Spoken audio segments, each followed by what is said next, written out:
ಎಲ್ಲರಿಗೂ ನಮಸ್ಕಾರ. ಇದು ನಿಮ್ಮ ಪ್ರೀತಿಯ ನಂದು ಮಾತಾಡ್ತಾ ಇದ್ದೀನಿ. ನಂದು ಯೂಟ್ಯೂಬ್ ಚಾನಲ್ಗೆ ನಿಮ್ಮೆಲ್ಲರಿಗೂ ಸ್ವಾಗತ.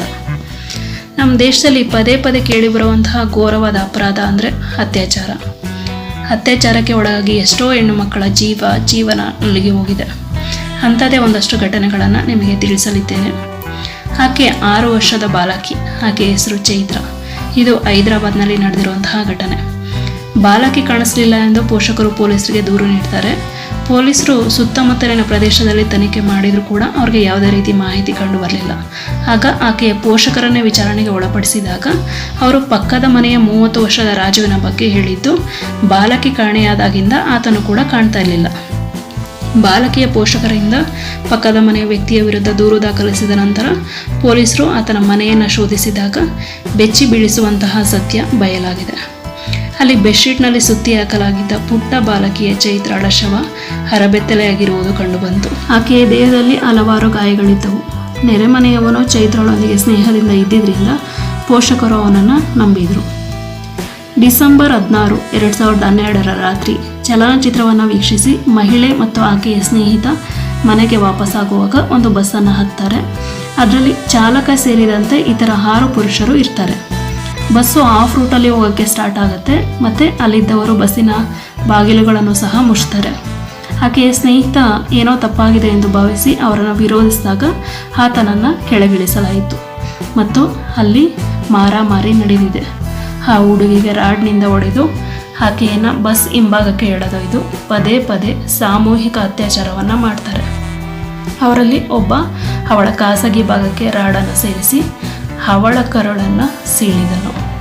ಈ ಘಟನೆ ಇಡೀ ದೇಶವನ್ನೇ ಬೆಚ್ಚಿ ಬೀಳಿಸುತ್ತೆ. ಡಿಸೆಂಬರ್ 6ರಂದು ಹೈದರಾಬಾದ್ ಅತ್ಯಾಚಾರ ಪ್ರಕರಣದ ಎಲ್ಲ ಆರೋಪಿಗಳನ್ನು ನ್ಯಾಯಾಂಗೇತರ ಹತ್ಯೆ ಎಂದು ಆರೋಪಿಸಿ ಪೊಲೀಸರು ಗುಂಡು ಹಾರಿಸಿದರು. ಪೊಲೀಸರ ಈ ಕಾರ್ಯಕ್ಕೆ ಶ್ಲಾಘಿಸಿ ಮಹಿಳೆಯರು ಸಿಹಿಯನ್ನು ಹಂಚಿ ಸಂಭ್ರಮಿಸಿದರು. 2012ರಲ್ಲಿ 17 ವರ್ಷದ ಸೌಜನ್ಯ ಎಂಬಾಕೆಯನ್ನು ಅತ್ಯಾಚಾರ ಮಾಡಿ ಕೊಲೆ ಮಾಡ್ತಾರೆ. ಈ ವಿಚಾರವೂ ಕೂಡ ದೇಶದೆಲ್ಲೆಡೆ ಸುದ್ದಿಯನ್ನು ಮಾಡುತ್ತೆ. ಹೀಗೆ ಅತ್ಯಾಚಾರ ಪ್ರಕರಣಗಳ ಬಗ್ಗೆ ತಿಳ್ಕೊತಾ ಹೋದಾಗ ನಮ್ಮ ಕಣ್ಮುಂದೆ ಸಾಕಷ್ಟು ಪ್ರಕರಣಗಳು ಬೆಳಕಿಗೆ ಬರುತ್ತೆ.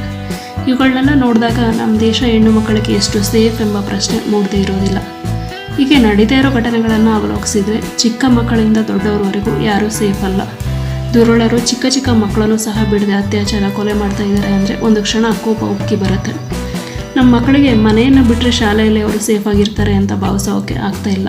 ಯಾಕಂದರೆ ಶಾಲೆಗಳಲ್ಲೂ ಕೂಡ ಇಂಥ ಪ್ರಕರಣಗಳು ಬೆಳಕಿಗೆ ಬರ್ತಾ ಇವೆ. ನಮ್ಮ ಮಕ್ಕಳು ಸ್ವತಂತ್ರವಾಗಿ ಹೊರಗಡೆ ಹೋಗಿ ಆಟ ಆಡೋ ಹಾಗಿಲ್ಲ. ಶಾಲೆಗೆ ಹೋದರೆ ಹುಷಾರಾಗಿ ವಾಪಸ್ ಬರ್ತಾರೆ ಅನ್ನೋ ನಂಬಿಕೆ ಇಲ್ಲ.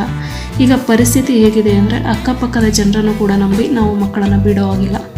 ಮಕ್ಕಳ ಕಥೆನೇ ಹೀಗೆ ಅಂದರೆ ಇನ್ನು ದೊಡ್ಡವರ ಕಥೆ ಹೇಗೆ? ಎಲ್ಲರ ಪರಿಸ್ಥಿತಿ ಒಂದೇ ರೀತಿ ಇರಲ್ಲ. ಕತ್ಲೆ ಆಗೋಕ್ಕಿಂತ ಮುಂಚೆ ಬಂದು ಮನೆ ಸೇರ್ಕೊಳ್ಳೋಕ್ಕೆ.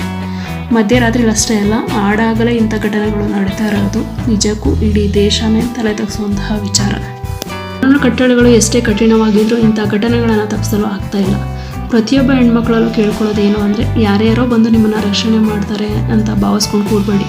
ನಿಮ್ಮ ಜೀವನ ನಿಮ್ಮ ಕೈಯಲ್ಲೇ ಇದೆ. ಅದನ್ನು ರಕ್ಷಣೆ ಮಾಡ್ಕೊಳ್ಳೋ ಹೊಣೆನೂ ಕೂಡ ನಿಮ್ಮದೇನೆ. ಪೋಷಕರಿಗೆ ಕಿವಿ ಮಾತು ಏನಂದರೆ ಗಂಡು ಮಕ್ಕಳನ್ನು ಫ್ರೀಯಾಗಿ ಬಿಟ್ಟು ಹೆಣ್ಮಕ್ಳನ್ನು ಕಂಟ್ರೋಲಲ್ಲಿ ಬೆಳೆಸೋದಲ್ಲ. ಹೆಣ್ಮಕ್ಳು ಚಿಕ್ಕವರಾಗಿದ್ದಾಗೆ ಸೆಲ್ಫ್ ಡಿಫೆನ್ಸನ್ನು ಕಲಿಸಿ. ಕರಾಟೆಯಂತಹ ವಿದ್ಯೆಗಳನ್ನು ಕಲಿತ್ರೆ ಹೆಣ್ಮಕ್ಳನ್ನು ರಕ್ಷಣೆ ಮಾಡಲು ಬೇರೆ ಯಾರೋ ಬರೋ ಅವಶ್ಯಕತೆ ಇಲ್ಲ.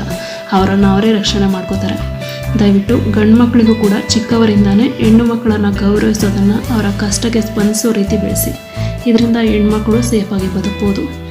ಅತ್ಯಾಚಾರದಂತಹ ನೀಚ ಕೃತ್ಯಗಳನ್ನು ಮಾಡುವಂತಹ ಪ್ರತಿಯೊಬ್ಬ ಗಂಡಸರಿಗೂ ಹೇಳೋದಿಷ್ಟೇ, ನಿಮ್ಮ ಅಕ್ಕ ತಂಗಿ ತಾಯಿ ಇದೇ ಪರಿಸ್ಥಿತಿಲಿದ್ದರೆ ಅವರನ್ನು ಕೂಡ ಹೀಗೆ ನಡ್ಸ್ಕೊತಾ ಇದ್ರಾ? ನಿಮ್ಮ ಮನೆಯ ಹೆಣ್ಣು ಮಕ್ಕಳ ಸೇಫ್ಟಿ ಬಗ್ಗೆ ಯೋಚನೆ ಮಾಡುವಂತಹ ನೀವು ಇನ್ನೊಬ್ಬರ ಮನೆಯ ಹೆಣ್ಣು ಮಕ್ಕಳನ್ನು ಯಾಕೆ ಉರಿದು ಮುಗ್ತಾ ಇದ್ದೀರಾ?